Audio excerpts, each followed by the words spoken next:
Injuries suck. A finger injury in climbing sucks even more. The dreaded pop of a torn pulley is an all too familiar sound that has haunted pro climbers like Alex Magos, Shauna Coxey, and Matt Foltz. But you don't have to be climbing the world's most cutting-edge boulders to suffer a finger injury. It can happen to regular climbers like you and me. A few weeks ago, I joined that club for the second time after injuring my A4 pulley during a bouldering session. Today, we'll be chatting about how the finger injury actually happened, early stages of rehab, and what your first month post-injury might look like. This is also the first episode of a mini-series documenting the entire finger injury recovery process, including mental battles and my return to climbing. If you're currently on a similar journey or you just like good climbing content, I hope you'll subscribe. Now let's rewind to the exact moment the injury happened. And fair warning, if you don't want to hear the sound of a pulley popping, skip ahead to the next chapter. Vale, voy yo.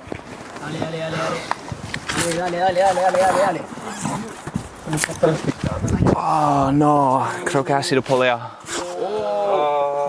So basically what happened, I was trying a V11 or 8A boulder that was cleaned and opened for the Mellow Bloco bouldering event, and I had taken a rest day the day prior, and I was really hoping to do this line because I had done all of the moves successfully a couple of days before. I did my normal warm-up routine using a hangboard and going slowly, doing some static holds and very, very slow controlled movements on the easiest moves of the climb. And I always finish my warm-up by progressively beginning with the easiest moves of the climb and then descending and finally finishing with the crux or hardest moves of the climb before I give send attempts. The move the injury happened on, I was doing a dynamic move. I had planned to go for a dead point and a 3-finger drag onto a pretty good 25 or 30 millimeter crimp. And I did successfully grab the hold, and as I went to put my foot up, I heard the pop sound. This is definitely not something that I expected. I felt pretty warm going into the move, and I felt very, very solid and very, very comfortable. This is a hold that I would normally dominate, and the 3-finger drag, or kind of like open or half crimp grip with 3 fingers, is a grip that I really, really enjoy. So, if I really have to kind of be hyper analytical of everything leading up to this event, I guess I could say that there could have been some general overall fatigue, because throughout the whole Mellow Bloco week, we had been doing about 10 to 15,000 steps per day in the mountains, going up and down the hills and schlecking pads. But in general, for my climbing, I didn't have any kind of like tweaks or aches and pains in my fingers.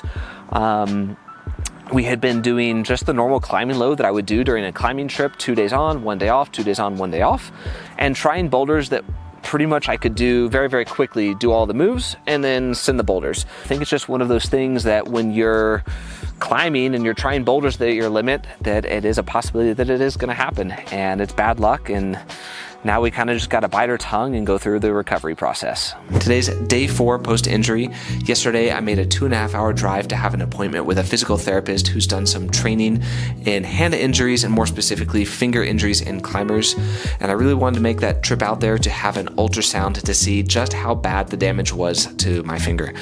I'm not completely surprised with the appointment. We did a bunch of testing, just going off of sensations, describing kind of the events leading up to the injury. Right away, the testing that we did with the hangboard and the Tindex showed that I had a major loss of force in my right hand compared to my left hand.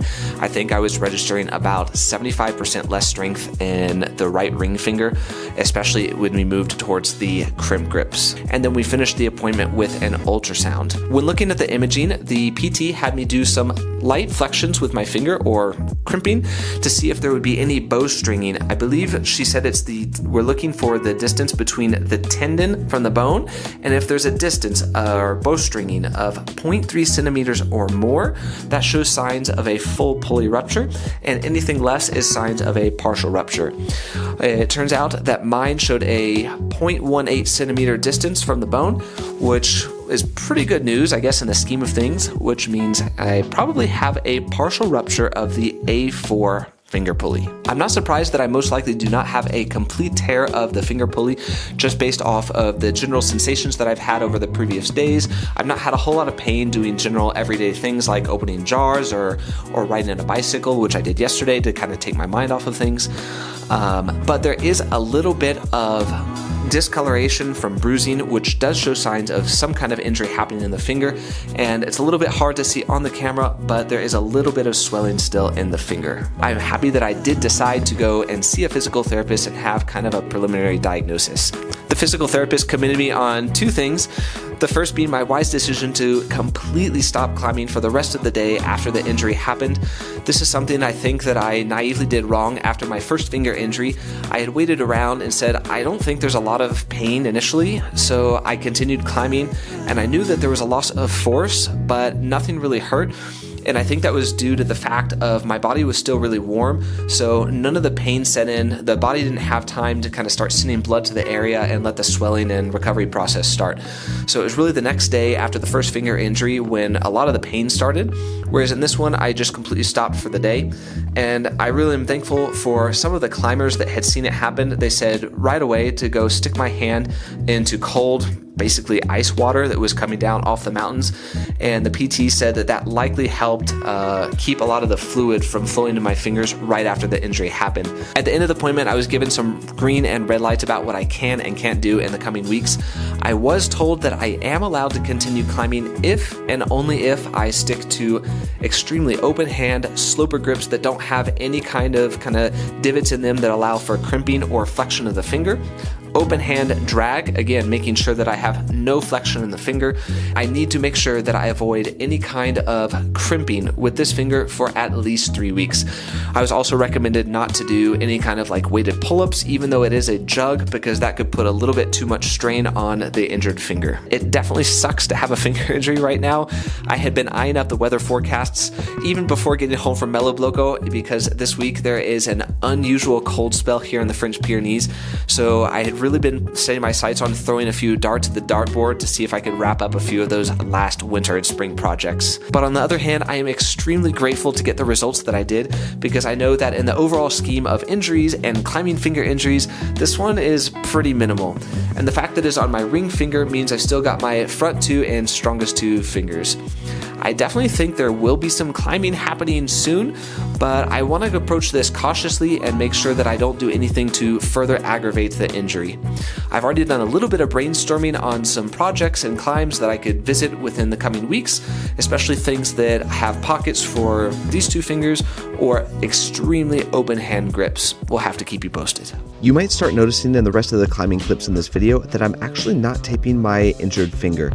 This is due to two reasons. One, my physiotherapist recommended that I don't tape because she said that most of the taping that climbers do actually doesn't provide that much support, and it could lead to a mental barrier in the long run.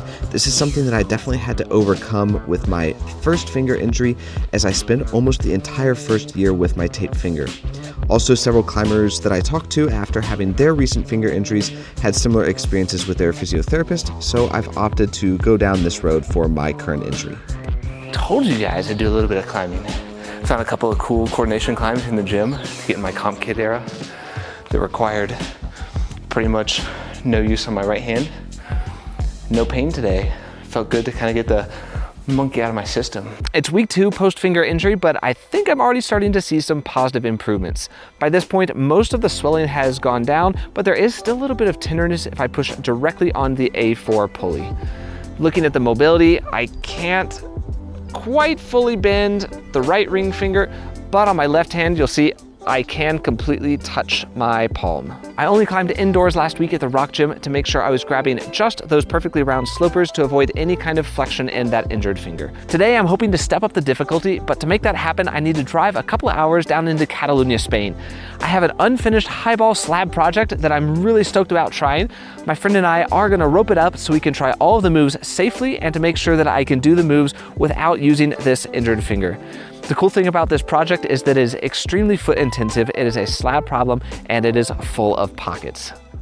I already knew from previous sessions on this boulder that I wanted to come back and rope it up for the first time because the last move is actually pretty balancy and committing as you're going for the lip.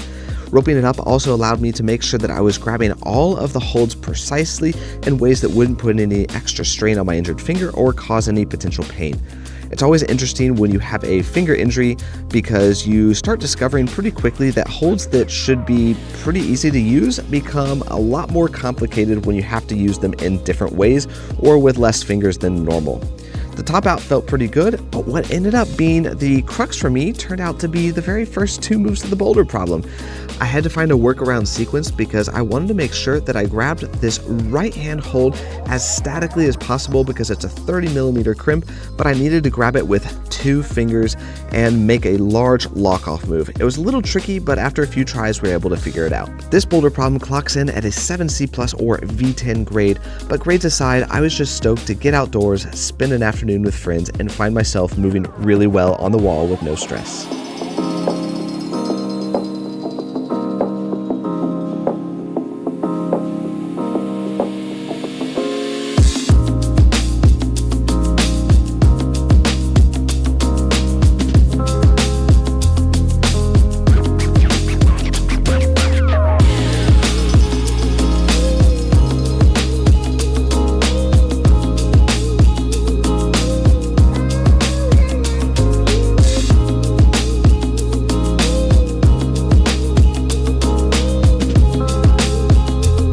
Week 2 wrapped up with one more outdoor bouldering session, this time in Tighe, our home crag, where it is extremely difficult to find boulders that don't have any crimps on them. Once again, I had to find a workaround sequence for this first move, which I think with a normal hand probably would have been just a very burly, thuggy move, but I wanted to make sure I wasn't putting an intention on that finger, so with a little bit of playing around, I was able to find that super cool bat hang. This boulder clocks in somewhere in the 7A+ or V7 range, and I had been overlooking it probably for the last couple of seasons. With 20-degree temperatures and an injured finger, it ended up giving me a little bit of a battle, but I thought it was a really cool climb. It was just great to get outdoors and enjoy nature.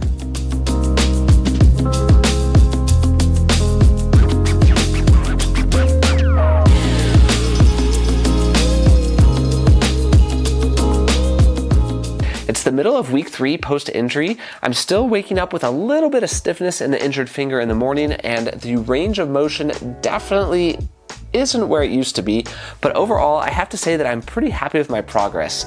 The swelling is just about gone at this point. I don't have any pain when doing daily activities, and I'm starting to learn to retrust my finger when climbing in the open hand grip. Last week, my physiotherapist put together a different list of rehab exercises that I can start doing both in my pre-climbing warm-up routine and in my daily at-home routine on the days that I'm not at the rock climbing gym. On days I'm at the rock gym, I start with 1 to 2 minutes of self-massage here on the injured pulley. This is to kind of help with the inflammation and get the blood flowing here in the injured finger. Just palpate slowly up and down through the injured finger. I'm not going for an intense amount of pain, but it is a little bit sensitive if I push too hard. For exercise number 2, I've got your classic elastic resistance band that I'm going to tie either around my foot or some other sturdy object. I'll use this to do 10 to 20 gentle contractions while avoiding any type of pain. The band that I have today is medium intensity. I do want to feel a little bit of resistance for the fingers. You can definitely use a lesser resistance or a higher resistance depending on your current level.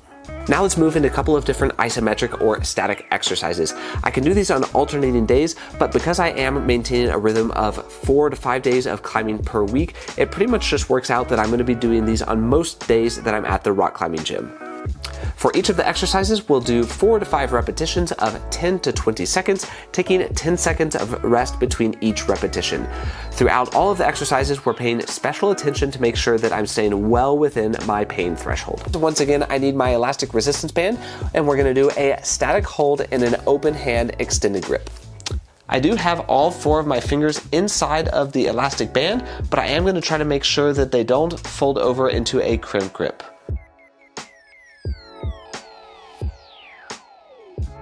I actually prefer to do this exercise standing up because I find it makes it a little bit easier to get the correct tension that I want in my hand. Now we're going to repeat the exercise, but this time we'll make it a little bit more difficult by using a portable hangboard. I'll do the exercise on a very generous 20mm edge in a 4-finger open hand grip. Notice that once again I have all 4 fingers on the edge, but I'm trying to maintain a very open, extended grip to not put any kind of flexion on that injured finger. And for the last off the climbing wall exercise, I've got dead hangs on a comfortable sloper. Once again, we'll do 4 to 5 repetitions of 10 to 20 second hangs with 10 seconds rest between each repetition.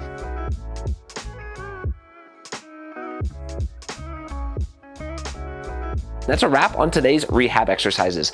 Nothing too crazy out of this world, it just takes a little bit of extra time and planning to do.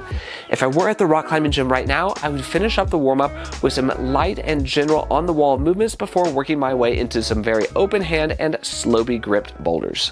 By week 3, I was also starting to notice that I was gaining a lot of confidence in my right hand and the strength was starting to reappear once again, especially when using those open hand slopers and volumes that we often find at the rock gym.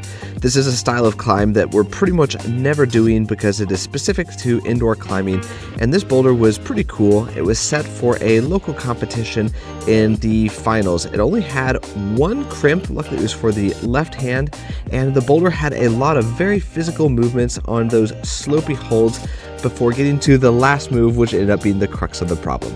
Still staying super far away from crimps at this point, but I was able to keep the motivation for climbing really high by going exploring our home in the mountains in search for some of those old and forgotten lines and possible lines to brush off for the future. Slab climbing continued to be the best option for me at this point because although it is really tricky and difficult at times to climb with only 2 fingers instead of 4, when you're slab climbing, all of the weight is in your feet, so you do have a little bit of wiggle room when compared to climbing on a steep overhang. It's week 4 here at the rock gym with a nice little sunburn over the weekend. We're going to do a couple of different tests with a hangboard that we have here using an application to measure the different force. I want to see the difference that I have on my left hand and on the right hand after 4 weeks post-injury. Interestingly, the inflammation in that right finger is probably the worst it's been in 4 weeks, which I imagine is because I'm starting to increase the difficulty. The hanging that we're doing today is being done on a Climbro hangboard, which comes with an application that functions similar to that of a tin deck. I did a series of hangs with a 3-finger open drag on both the right and left hands, a half crimp, and I finished off the session with a single finger half crimp on the right ring finger and left ring finger. I was pulling just under my body weight in both the 3-finger open drag and half crimp grips on my healthy hand, and about 2/3 of that with my injured hand. Then for the ring finger only test, I pulled about 50%, just under 50% with my injured finger. But perhaps the most exciting part of today's testing is that I was able to do my very first dead hangs since the injury on a 20mm edge in a half crimp grip. I know things are trending upwards and heading in a positive direction, but at the same time, I think I'm entering the most frustrating part of the healing process post-injury, where the initial motivation you have to form a plan and make things happen and start recovering is kind of wearing off. But I think that is going to be a topic for another video. If you haven't done so already, I definitely hope you'll subscribe and join me on this journey. And until next time, keep those fingers healthy and happy climbing.